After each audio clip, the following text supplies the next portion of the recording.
Ce samedi, c'est la journée mondiale contre le travail des enfants. Le phénomène touche quelques 125 millions d'enfants entre 5 et 14 ans. Presque la moitié d'entre eux se trouvent en Afrique. Mais des dispositions sont en cours pour lutter contre ce fléau. Illustration au Bénin, reportage Emmanuel Sodji, Raphaël Ntale. Il y a 6 mois, ce jeune garçon de 11 ans, que nous appellerons Issa, était exploité sans limite dans une famille.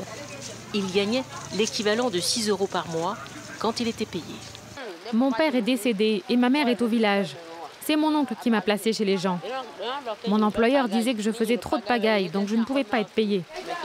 Aujourd'hui, le jeune garçon vit dans une chambre qu'il loue avec 6 autres enfants du marché.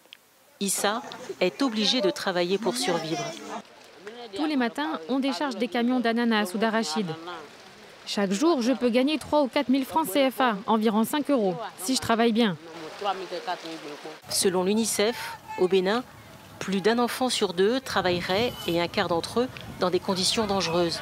Pour faire baisser ces chiffres, des ONG se mobilisent. Des éducateurs sillonnent le plus grand marché de Cotonou, discutent avec les enfants de leur situation, puis les orientent vers cette baraque. Nous avons entre 300 et 500 enfants qu'on rencontre dans le marché qui travaillent dans le système de rue. Mais quand on prend les enfants en général, ça va vers les 1000, 1500. Alphabétisation, écoute individuelle sur leur temps de pause. L'objectif, après une enquête, c'est la réintégration familiale.